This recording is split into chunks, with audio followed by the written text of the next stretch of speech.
So today, they are all very small paras. So first Tanika will read, then Pallavi will read. Tuesday is Pallavi's class.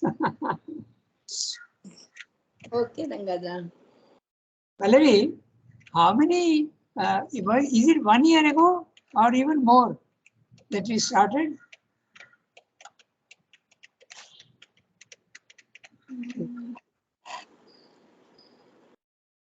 Uh, 1 year definitely.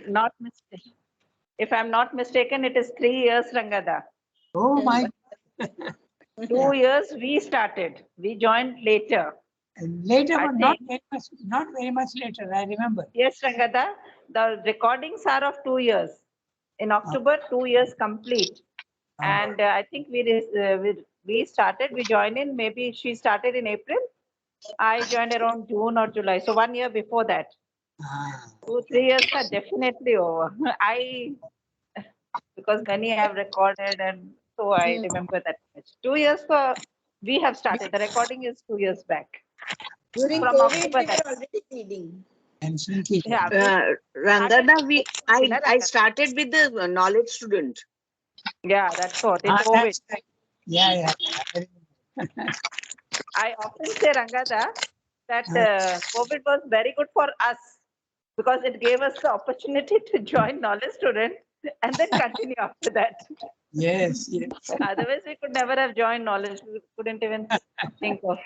For us, Yeah. especially, Pallavi and Tarika have done their knowledge here, so for them, it might not be that, different. For us, it is so much an No, opportunity. no, Archana, it is as special, more special. Isn't it? That's what I was saying. That joining the knowledge was one of the biggest gifts COVID gave us, at least. Okay, right. Okay, so let us start. Tarika, you start. Yeah. A Splitting splitting up of the activities of human existence on a religious or an ethical basis, or both together, a restriction to the works of worship only, or to the works of philanthropy and beneficence only, would be contrary to the spirit of the integral yoga. Any merely mental rule or merely mental acceptance or repudiation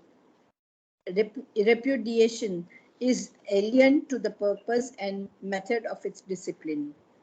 All must be taken to a spiritual height and placed upon a spiritual basis. The presence of an inner spiritual change and an outer transformation must be enforced upon the whole of life and not merely on a part of life. All must be accepted that is helpful towards this change or admits it. All must be rejected that is incapable or inept or refuses to submit itself to the transforming movement. There must be no attachment to any form of things or of life, any object, any activity. All must be renounced if need be. All must be admitted that the divine chooses as its material for the divine life. But what accepts or rejects must be neither mind nor open or camouflaged vital will of desire nor ethical sense, but the insistence of the psychic being, the command of the divine guide of the yoga, the vision of the higher self or spirit, the illumined guidance of the master. The way of the spirit is not a mental way. A mental rule or mental consciousness cannot be its determinant or its leader. Okay, not a very small para, quite a big para. So we can do one thing. We can quickly we'll do the summary and then we'll go into each word. But there are some ideas which need to be clear. So, as already mentioned, the integral yoga includes all action in the world without exclusion in its own field of yogic development. Therefore, it admits no division of action in its various categories, often differentiated by other systems. For instance, they say, oh, this religion, ethics, this is ethics, combination of both, This is served as because morality without a religious component is possible, as in a secular humanism, charity, philanthropy, etc. Okay, this we'll discuss in detail. Then worship only. So only all exclusivity is not to be indulged in the integral yoga. Many people say business is anti-spiritual, so we'll never do business. Okay? But that's not true. It depends on the attitude. That's why Sridhar is saying everything can be included, including war, okay? As in the Gita. Okay? Mental rules that accept or repudiate certain ideas or practices are also excluded in the integral yoga, because only a spiritual consciousness, higher mind, element mind, intuitive mind, and our mind, has to be the basis for any action. The authority for sanction for any action is not mind. You don't decide by the mind, but only a spiritual consciousness. That also we'll discuss. Because when you don't have spiritual, you have to use your mind. So what does the mean exactly? Here too, all life activities have to submit to spiritual dictates. The principle of the integral yoga is acceptance of all action that helps and promotes purity of consciousness and rejection of all that obstructs, hinders, and harms. So, in fact, it means that although you are not excluding business, but if business you find at the individual level, that it is disturbing your sadhana, stop it by all means. He is saying acceptance or rejection, both are allowed, depending on it, but it's not the mind that decides. It's the psychic or the spiritual that decides. So, what happens if that is not there? That's what we'll discuss. That obstructs and hinders and harms. Again, there has to be total rejection of all attachment, even to virtue and good. Okay? Because when you become very virtuous, it becomes very, moral ideas you stick to. You don't do something, but the desire is there in the mind. It's of no use at all. All this is decided not by the mind of man, but by the psychic being or the self. Mind alone is not the leader of the integral yoga. This is what Sridhar is saying in this summary. Now we go back to each line and see what he said. It may raise certain questions. If it doesn't raise any questions, so much the better. A splitting up of the activities of human existence on a religious or an ethical basis, or both together, a restriction to works of worship only, or to the works of philanthropy and beneficence only, would be contrary to the spirit of the integral yoga. So it means if you exclude everything else and do only religious works, not acceptable to the integral yoga. If you are doing only ethical works, okay, that also is not acceptable to, and exclude all the rest. Ethical basis is fine, but if you are excluding others, saying it's not spiritual, that is not acceptable to the integral yoga. Only worship I will do, and I won't do anything else. I won't read any sacred text and all that. I'm not interested in knowledge. Okay, if you do that, again it is contrary to the integral yoga spirit. Or to the works of philanthropy and beneficence would only be contrary to the spirit of the integral yoga. Note very carefully, works of philanthropy and beneficence only. He is not telling you that you should not do philanthropy. But if you restrict it only to that, then that is contrary. Okay? That's what he's saying. Any merely mental rule or merely mental acceptance or repudiation is alien to the purpose and method of his discipline. So now the question arises, if I don't have the psyche or I have not realized the psyche, what should I do? If I am an integral yoga I am pursuing, what do I do? You have to bring in that principle which Mother said, always act at the height of your consciousness. The highest and the noblest part of you, use that. So long as you don't have that, mentally you say, you know fully well that this is a mental rule I am following, but mother guide me whether I should do this work or not. I remember one man here in Pondicherry, he was traditionally, his father, his grandfather, they were selling liquor. And so he also had to do that. He continued the family business. But then a doubt came into his mind when he joined. He didn't join the ashram, but he became a great devotee of mother and son. I have seen him at night come to the meditation hall, and facing mother and son in those pictures, he started crying, okay? Sobbing actually, because that's the devotion aspect. And when the psyche comes forward, there is often a crying that comes in. It's not sorrow at all, it is devotion. So he was thinking of giving up the business. Okay. So, but finally he did not. He wanted to go into some other business. It's not necessary to give up. It's the spirit in which you do it. So any mental rule or merely mental acceptance or repudiation is so acceptance and also rejection. Both are not to be done by the mind. It is alien to the purpose and method of discipline. But if you are in doubt, appeal to mother and say, guide me. I'll continue without stopping, but guide me. And one day the guidance will certainly come.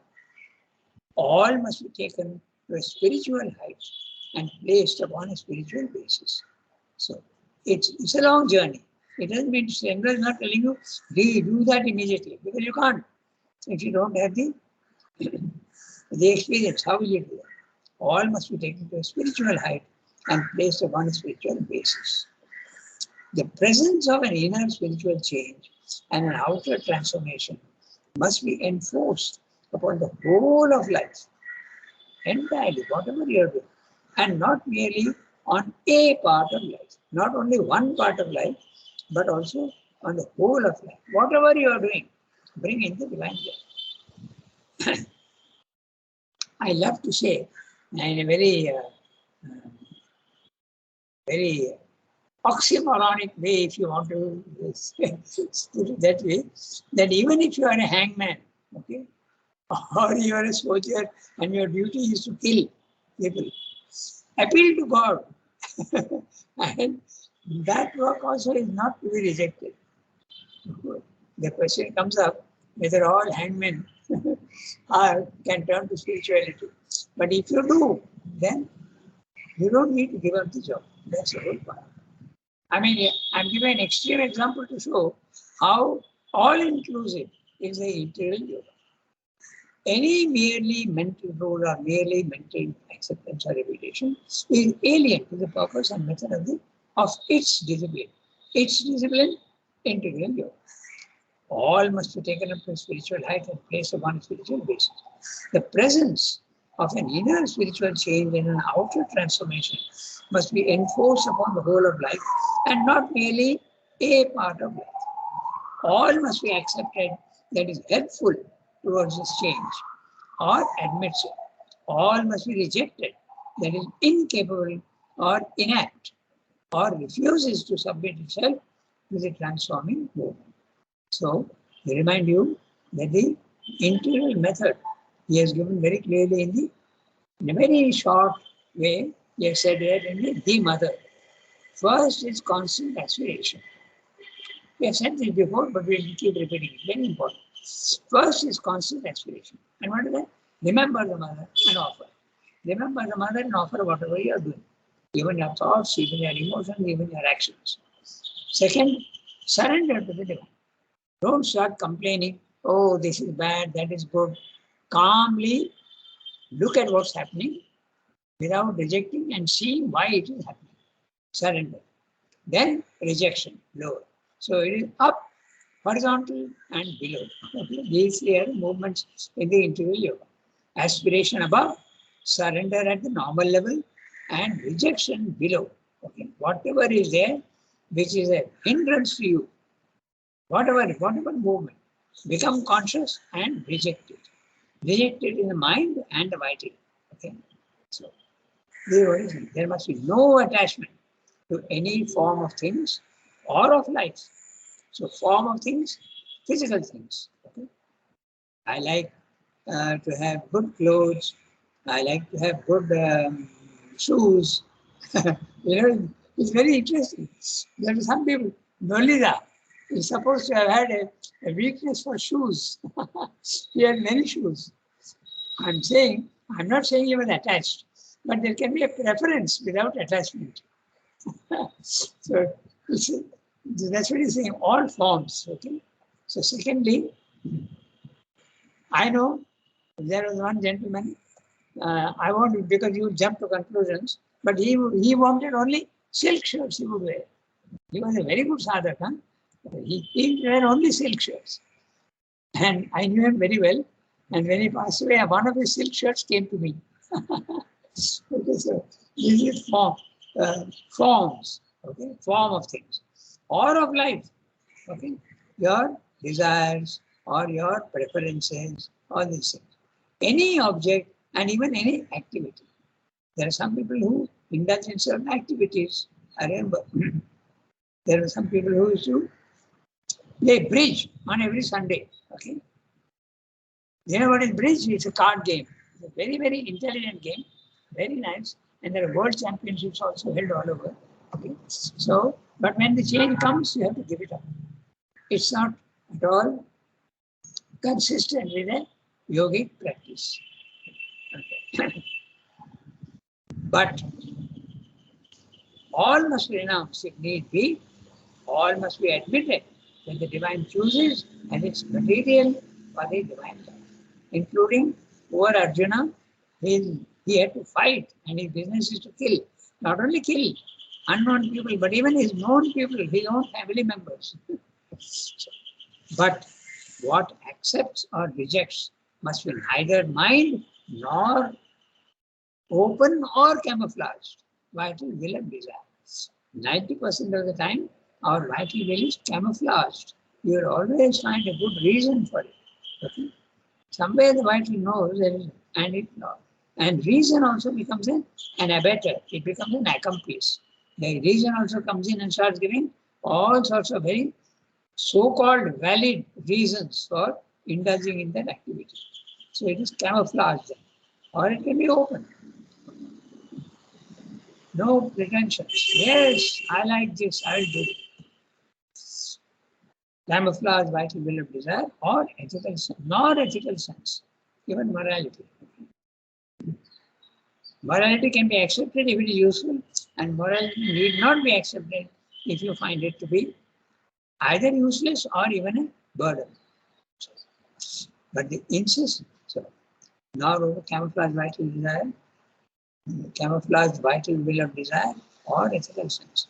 But the insistence of the psychic being, when the psychic being comes forward, then there is absolutely no doubt at all, because the psychic being knows exactly what is to be done and what is not to be done, including even your comrades.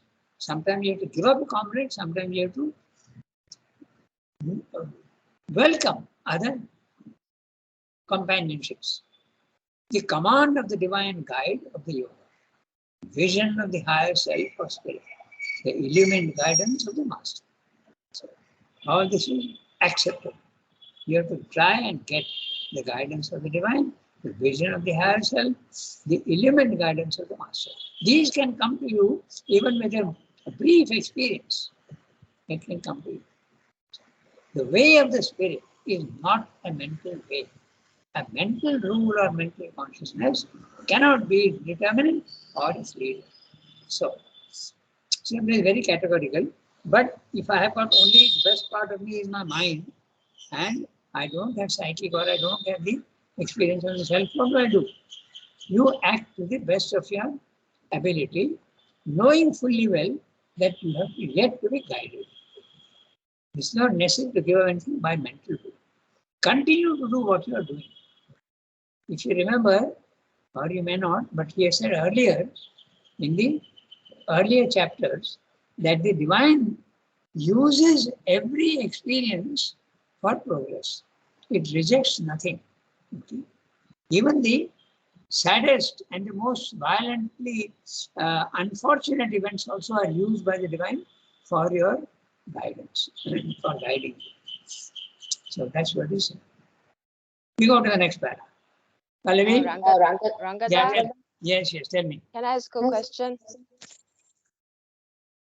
Yeah, Pardon? I have a Rangada, yes, can you hear me? Yes, very clearly. Yes. Yeah, Rangada. You said that the mother mentioned you can always act at the height of your consciousness. That's right. And this passage said that the mental rule or mental consciousness cannot be the determinant or its leader. So Okay. the highest height of our own consciousness is not necessarily always mental. And can it be like emotional, or I mean, how can you tell what is the highest part of my consciousness? That depends on each individual. No? Mhm. It depends on each individual. See, Mm.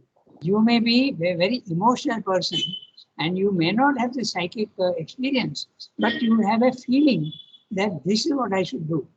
Okay, and the mind will come in and give all sorts of arguments. But if you feel that it is the height of consciousness in each one differs, because a pure vital can certainly be better than a muddled mind.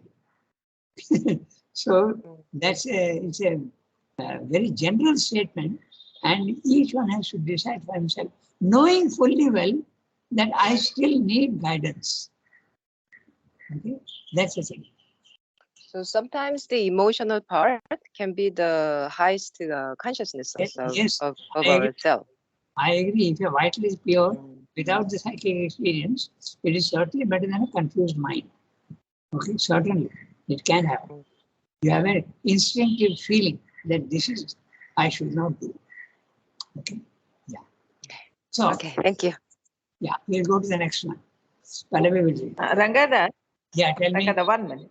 Yeah. And another statement of mothers, which often I feel very helpful, is that always do anything as if the mother is looking at you. Is Yeah, is there? That is So that is Nolinda another statement. No? there. Yeah. Yeah. So that often, like if mother was present, would I do this way or that way? If we really step back and think, I think it can often help. Absolutely. That is a remembrance, na?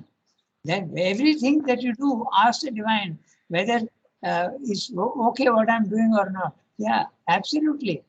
That's one of the most powerful. Always behave as if the mother was present. For indeed, she is always present. That is the one you are referring to. The big notice used to be there, and we used to Yes, Rangada, that is exactly what I'm referring to. That is Nolinda's statement or Sri Aurobindo's statement? Which one? No, that is This one? Sri Sri Aurobindo. Okay. Yeah, I think Sri Aurobindo's, na? Yes, Rangada? Yes. It is Sri Aurobindo's, I think. Absolutely. For indeed, she is always present. Always behave as if the mother were present. So, not exact, but Are very, looking at you. very similar. Always behave as if the mother was looking at you, for indeed she is always present. Yeah, that's right. That's it. Okay, let's read the next paragraph. Equal. Rangada, I don't have the text. Oh, okay. Then Archana, they can read maybe. Okay. Yes, Rangada, just 1 second. Equally, a combination or a compromise between two orders of consciousness, the spiritual and the mental, or the spiritual and the vital, or a mere sublimation from within of life outwardly unchanged, cannot be the law or the aim of the yoga. All life must be taken up, but all life must be transformed. All must become a part, a form, an adequate expression of a spiritual being in the supramental nature. This is the height and crowning movement of a spiritual evolution in the material world.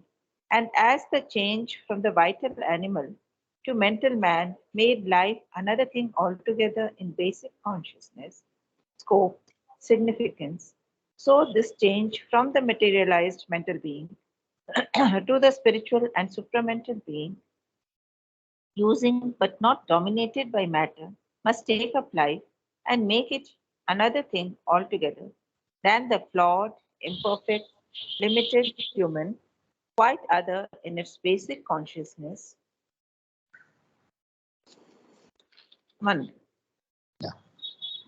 scope, significance. Yes. All forms of life that cannot bear the change must disappear. All that can bear it will survive and enter into the kingdom of the spirit.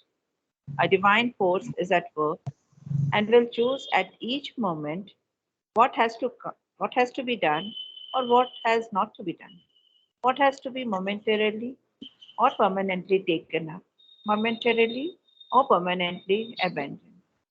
For provided we do not substitute for that our desire or our ego, and to that end the soul must be always awake, always on guard, alive to the divine guidance, resistant to the undivine misleading from within or without us. That force is sufficient and alone competent, and she will lead us to the fulfillment along ways and by means too large, too inward, too complex for the mind to follow, much less to dictate. It is an arduous and difficult and dangerous way, but there is none other. Yeah. So we have to depend on. So very interesting, and he is spelling out very clearly. We'll look at it here. I am reading each sentence. Okay.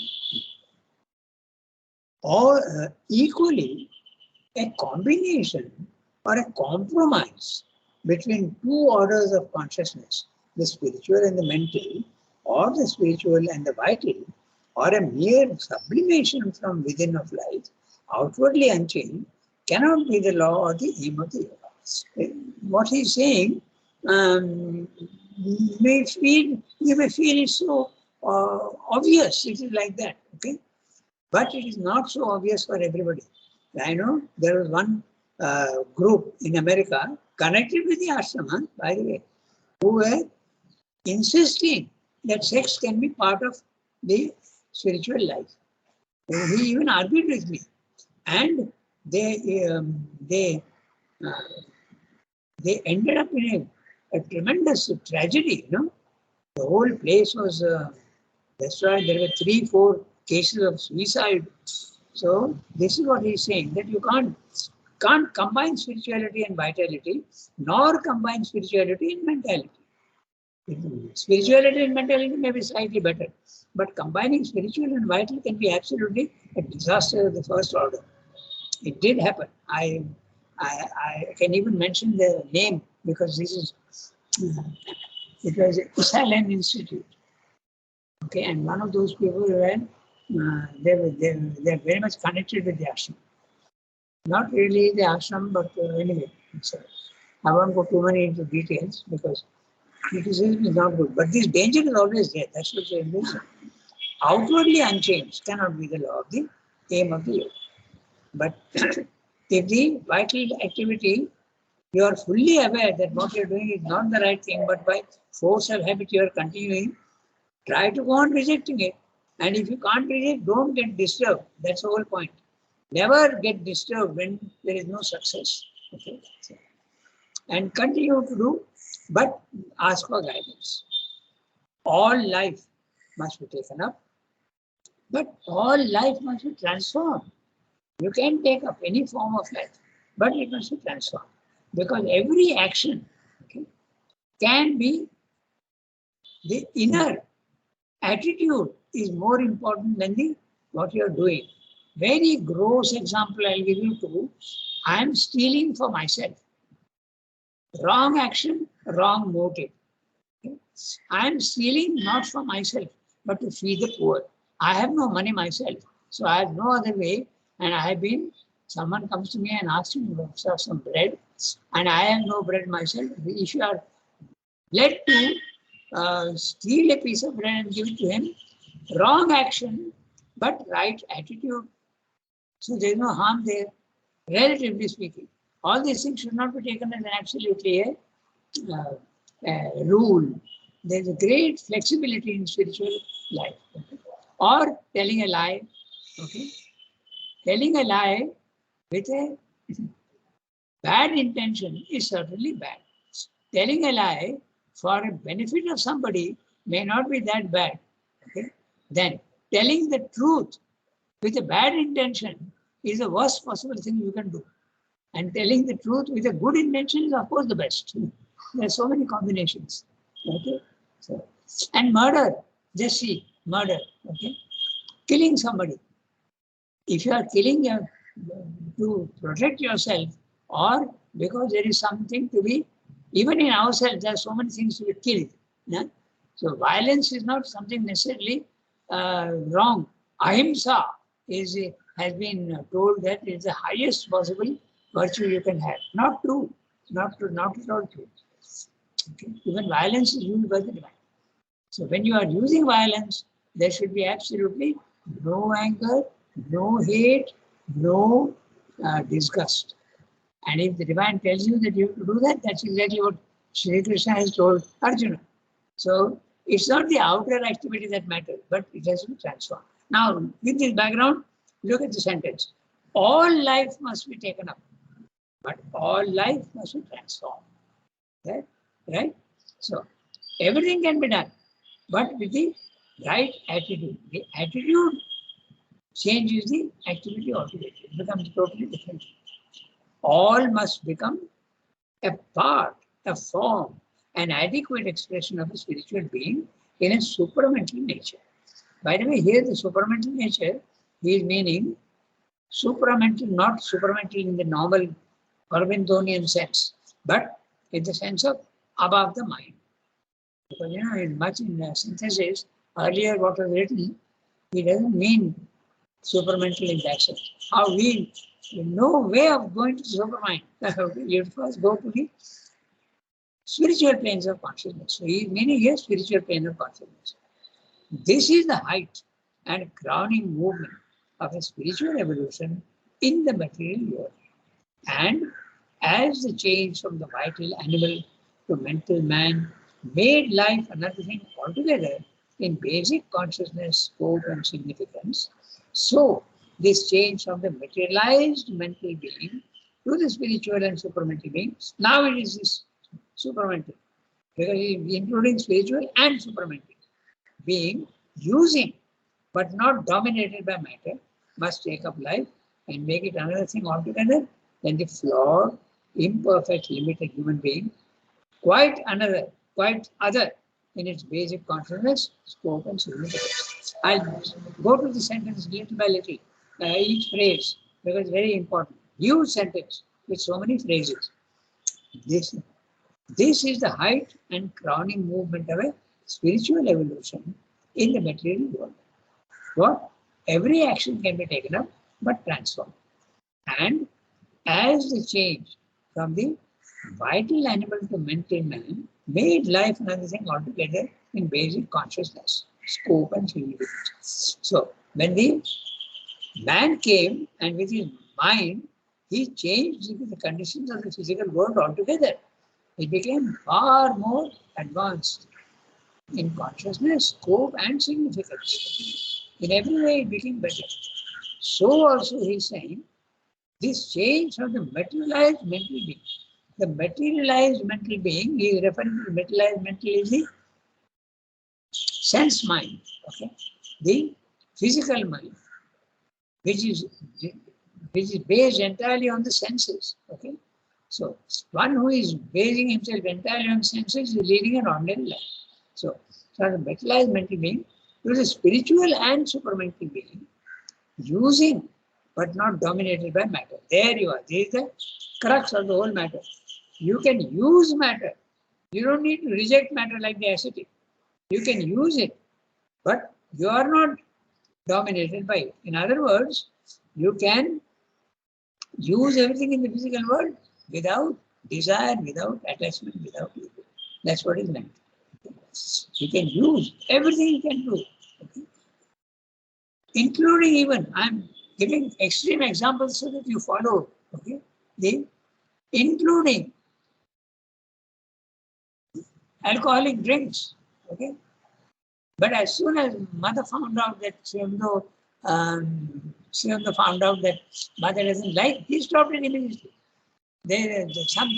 Some people think that mother asked him to stop. That's not true. As soon as he felt that mother does not like, he stopped it because no attachment. That makes no difference. He has grown up in the West, and it is very natural there because it's cold weather and that keeps you warm. It's very natural for you to take a little bit. But the habit was there, and it's a Western habit. He continued here for some time and stopped immediately as soon as he came. By the way, mother never liked smoking, you know. Yeah. I remember I'm talking of the 1940s, okay? There was a very interesting movie that had come to the town. Its name was, it is a film on Ravi Shankar's brother was Uday Shankar, if you remember. Uday Shankar was very, very famous for introducing new forms of dancing in India. Okay, so that film had come, and a very famous film it became. So some people went to mother and said, "Can we go and see that film?" So mother said, "I don't like you to go. I'm not against films. In fact, she introduced films in the ashram. I'm not against films, but I don't like the atmosphere there. People are smoking and they're at a low level of consciousness. That is what I object to." And you know what she did? This you may not know. There was an Olympics, one film was 1.5 hours. Okay, one film had come. And you know what mother did? She booked the whole hall for the ashram for one show. It was a movie theater called Olympia. I'm talking of 1940s. So everything can be accepted, but the whole attitude must be. This is the high time. Okay, that we're done. Now, what is to be rejected and what is to be accepted? All forms of life activity that cannot bear the change must disappear. So if you feel that it is disturbing you and it is not allowing you to grow in confidence, you are allowed to, be it business, be it athletics, be it football, or be it any activity. You can give it up. Provided you are doing yoga. If you are not doing yoga, it's absolutely fine to continue what you are doing. No problem at all. All forms of life activity that cannot bear the change must disappear. All that can bear it will survive and enter into the kingdom of the spirit.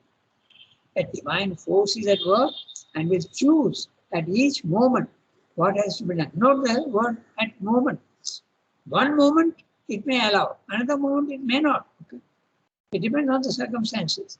What has to be done or has not to be done. What has to be momentarily or permanently taken up, momentarily or permanently abandoned. Both are there.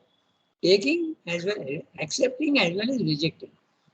Each thing can vary with the circumstances. For provided we do not substitute for that our desire or our ego, and to that end, the soul must be always awake, always on guard, alive to the mental guidance, resistant to the undivine misleading from within or without us. From within, psychologically our own, or from without, somebody encouraging you to do something. From without means externally. That force is sufficient and alone competent, and she, the Divine Mother, will lead us to the fulfillment along ways and by means too large, too inward, too complex for the mind to follow, much less to dictate. So, the integral yoga is very, very flexible. It may allow certain activities to some people, it may not allow some people other activities. It's an arduous and difficult and dangerous way, but there is none other. I'll give you 2 or 3 examples. Satprem used to have interview with mother for, I think, twice a week or something like that. And she knew very well that he smokes. And she even joked with him. And she said that I know you smoke. Okay. But she allowed it. Allowed means she didn't ask him to stop. Then, normally she was very much against tamasic food, red hot chilies, pickles and all that. Okay. But one day she gave a jar of pickles to Satyendra. When I read that, I was very surprised. So it depends on the circumstances, it depends on the people. Nothing is to be rejected or accepted. It all depends on the circumstances and the guidance. Life is too vast for exclusive solutions. Okay. We have come to the end of our session. We stop here today. Nagada, do you have time? Can I ask a question? Oh yes, tell me. It is not connected to this, that's why I'm asking. Otherwise, I'll ask next time. I just want to know, is there any difference between the ascetic path and the negative path? Oh, You can do it next class if it will take time. no, it's an interesting question. The negative path is you reject everything as undesirable. Okay? But I didn't understand the question. I did not get the question. okay.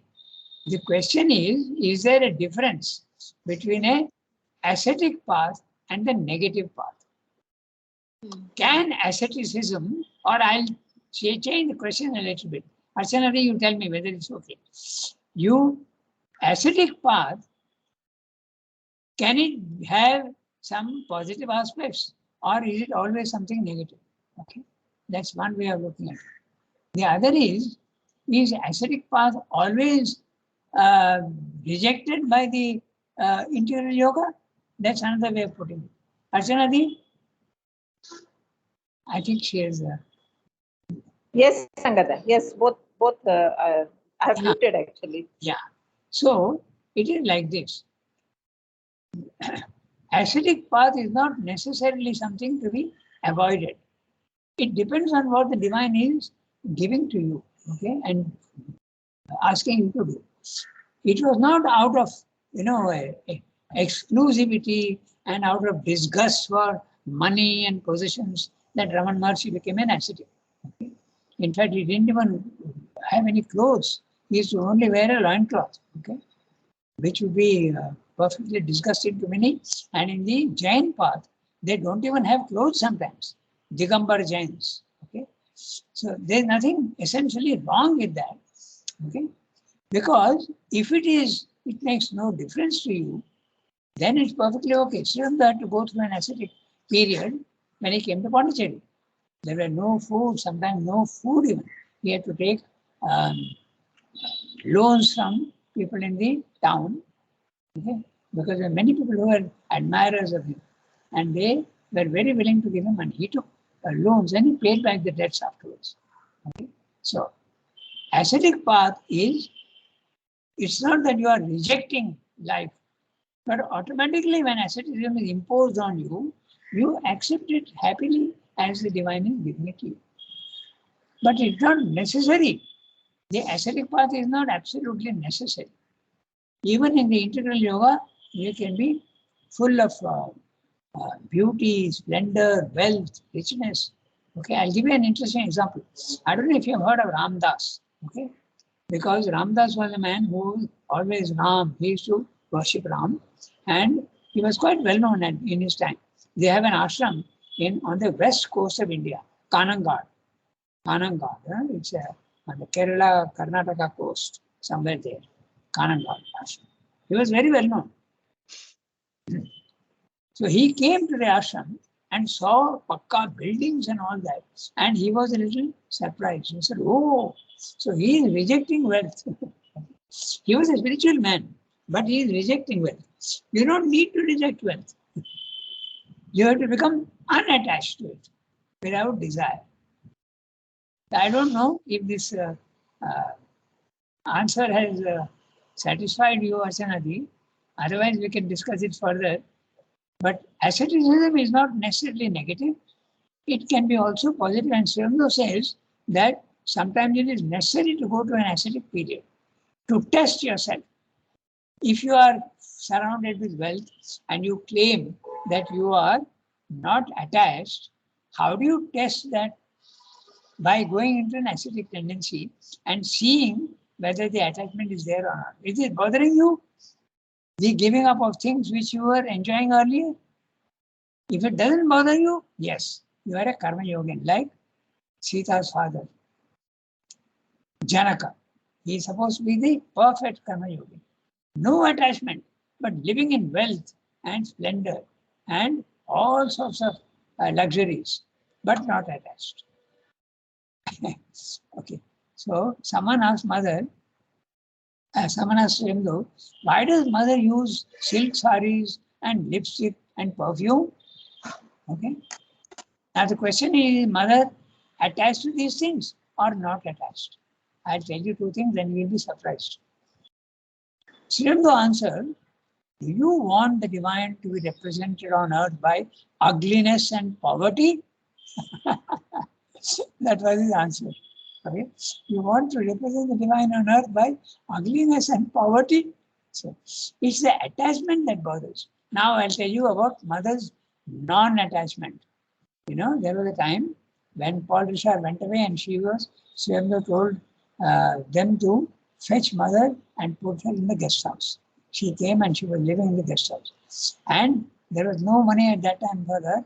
She used to use the one towel which they all had, and she used to use it last. Okay, after a bath. Just imagine. So where is the attachment? Yes, we understood in that way. I don't know if this is exactly what you meant, Archana, but this is the answer that I can give you. Okay, Rangada, thank you. I gave you many examples to show how. Examples here. Yeah, exactly. That how attachment, if it is you are attached to asceticism, that is not correct spiritually. But if you are not attached to asceticism, if something comes to you automatically and you accept it, then that is okay. That's exactly what happened with Gandhiji. Okay. If people said, Gandhiji, you're too important, please take first class ticket. I'll give you first class ticket. He would refuse. He would say no. Okay. He is attached to his non-attachment. So, but if Srimdo was offered a first class ticket, he will accept it gladly because it makes no difference to him. Okay. Gandhiji also was attached to goat milk, you know that, no? So it is said, in fact, Sarojini Naidu, you have heard of her, no? Sarojini Naidu said of him, it takes a lot of money to keep Gandhi poor.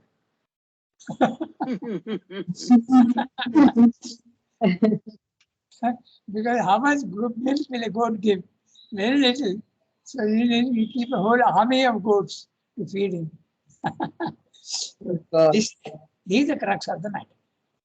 Attachment to asceticism is not acceptable spiritually. The problem is attachment and not the actual indulgence thing itself. That's the thing. Okay, I think we can stop here. Thank you, Rangada. Yes, Thank you. Merci Archana. beaucoup. Did Thank it you, help? Rangada. Archana, I want to know if it helped. Yes, it did help, Rangada. It did.